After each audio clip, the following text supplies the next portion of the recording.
New African History, Part 1, Chapter 2, Cultural Complexity and the Moors. When Europe was in her dark ages, it was the sons of Africa who lit the lamps of civilization. Queen Mother Audley Moore. The story of the Moors is one of brilliance, contradiction, and erasure. From the 8th to the 15th centuries, African and Arab forces crossed the Strait of Gibraltar and entered Iberia, not as barbarians, but as builders.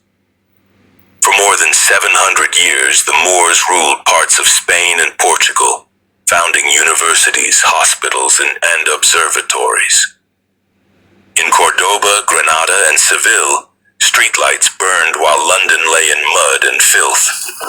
Public libraries held hundreds of thousands of manuscripts. Algebra, aljaber, chemistry, alchemia, and countless scientific terms bear the echo of Moorish tongues. Moorish architects raised arches and domes that still stand today.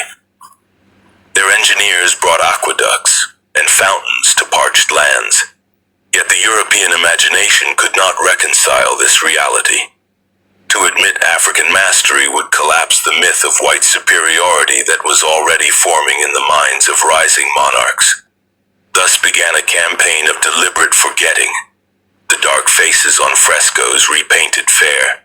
The Moorish names of scholars erased. The word Moor itself twisted to mean something savage and unholy. The oppressor must falsify history in order to maintain the fiction of his own superiority. George Jackson.